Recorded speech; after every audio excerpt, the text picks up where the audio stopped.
constantly. So why do you think that, I certainly come across it, but why do you feel, or maybe you don't, that marketing departments are slow to adopt these new techniques? Do you think they're fearful of them, or do you think they haven't got the time, or? I think it's that misconception that it's competition rather than opportunity. So and I don't know if kind of people like me who talk about word of mouth and social media are to blame. So I don't come from a traditional marketing background. It is, yes. It's official. I'd like to take responsibility for that officially. No, which is ridiculous, because it's a tool for all marketers of different disciplines to use, for all packaging designers, for all kind of product developers. And so I don't really understand why social media itself has become a kind of discipline. It's an additional kind of tool that all these different people can use, and I think there are so many untapped opportunities for people to use those tools to kind of tap into their own specialisms, rather than go, we've got to throw out all our previous knowledge and expertise, this is the answer, these arrogant Generation Y kind of folk, they've got the answer, everything that's gone before is spam and nonsense, which completely isn't true. It's just about having a new skill, really. I often come across PR companies who do feel that we are the threat to them or something, and it just feels kind I wish I was that powerful. Yeah, it just feels it feels strange that we are some sort of dominating force on them. So, if a colleague or client was going to sum you up in 5 words, what do you think they would say? It's a horrible. Probably, I don't know, passionate, impatient, and tall. I like it. What do you think? Where do you think we're going with this? What's the vision for marketing and communications across the rest of this year and perhaps across 2011? Have you got any thoughts on that? I think going back to what I was saying about getting rid of the interface more, so it being more about the experiences and the people. And so, what we do at 1,000 Heads and the emphasis on WOM, I think that's what we've always been so keen on, is to show that on and offline, making false divisions really doesn't help. What's going to happen with augmented reality and all the great stuff that Joe Jacobs talks about a lot, that's going to really empower us to, again, use social media in our daily lives, not take time away from our daily lives, not distract us, not, it's actually going to enhance it, just make it easier. And so incorporate it into everything else we're doing. Exactly, and so I suppose that would be the challenge, which, we've already set to businesses, but they'll have to increasingly step up to that, about dissolving the false barriers they have between different departments and between different kind of resources. So, your retail guys, your field marketing guys, your experiential guys cannot be separate from your customer service guys, your techie guys,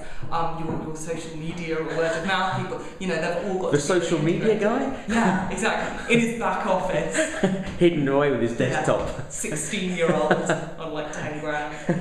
How do you think we should measure the success across social media? If you're successful in your objective, what do you want to do with it? If you want to do it to get 5,000 Facebook fans, God knows why. If you achieve that, well done.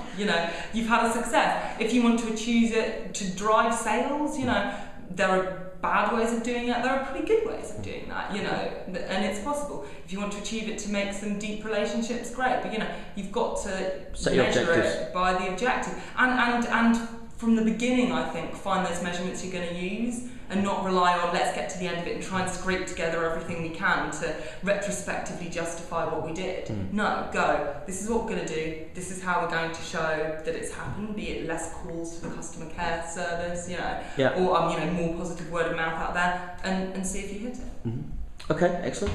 Now, this is a really difficult one. What would be your definition of social media? Do you know what? It's not difficult, because I'm going to beautifully plagiarise the wonderful Mr. Brogan's The Two-Way Web. I love it. You can do it in 4 words. You're sorted. Less is more. Yeah. I think you may well feel you've answered this one, but do you just think that social media is just another part of the armoury of marketing and communications, just like PR is? It's another aspect to the communications tools? Not really, as in I wouldn't equate it with PR, because for me it's not really. a discipline. It's like you use, like you use email or you use the phone. You would use something like Twitter. You understand the rules, you understand the expectations, you understand the way community works around it, and you use it for that. So it's more just another platform for conversation. It's the school gates, it's the water cooler, it's a place that you can use. That's a really good point now you raised. Do you not think that some people, or lots of people, think it is a discipline? There is some sort of school of social media that you must be practiced in. And then you can be a social media guru or something. I'd love someone to go, I am a school gates guru. I know exactly how everything works in the school gates. I can get you in there and I can sell all your products via the school. Maybe you can. Like there are millions on Twitter telling everybody they are social media. Yeah, which of course sounds like complete, I suppose, nonsense from, my job title is warm evangelist. What the hell does that mean? But I suppose... What does that mean? Word of mouth evangelist. Yeah, I suppose the difference is it being about the outcome. So for me, it's about the people, it's about what they're going to do. So it's not even for me about the conversation, it's about what causes the conversation. What are the triggers? What are the experiences? What makes that happen? Now, a big debate that seems to rage where it's head across all areas of social media is, do you think it works for business to business? Definitely. So many people think no. Well, they're people, aren't they? There's partly... Who make decisions and read things and communicate. I assume so. And also, people have this terrible tendency to mix up their personal brain and their business brain. So what you hear about a company or the relationship you have with them as a consumer kind of affects what you think about them as a business. And as people by default go to social media to find out information and to make relationships, they're going to expect that to happen as well.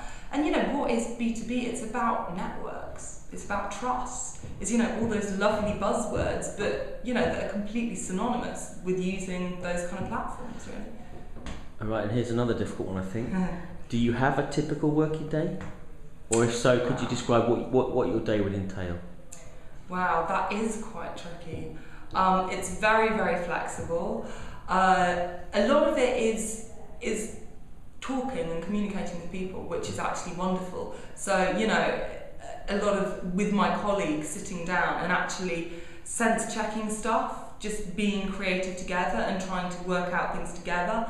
I do have a tendency to kind of pair off to Birmingham and random places to do conferences and to do speeches. But again, for me, that's actually about, you've got the 5% when you're standing up and saying something, and the 95% of sitting down with some really interesting people from different companies who have really original takes on stuff. So I suppose what I like best about my day is the learning and the listening opportunities rather than pontificating bit. I feel like a bit of a fraud if I'm talking too much or telling people too much. I better end this. I think a lot of people think that when they involve themselves across social media, they think they're going to just be sitting at a computer screen, talking to themselves almost in the stream. But I think I like the way that you talk about it. That you're spending most of your time talking to people, actually talking to people, actually engaging, actually being creative, rather than just looking at things, just exactly. I think with my background and what I love to do, and my skills are very much about articulation. So a lot of what I'll do in my working day is by getting lots of different information, lots of different ideas from different people, and helping articulate that into some kind of story that makes sense. For the guys out there who are going to get involved in a cool experience, or colleagues, or clients, or people from other industries who don't understand stuff. So I'm a bit of a kind of aggregator. I get a lot of kind of information dump and then trying to find ways to articulate that cuts out the bullshit and just goes, this is at the heart of this thinking and these discoveries and these ideas. Brilliant. Thank you very much, Molly. My pleasure. Cheers. Thank you.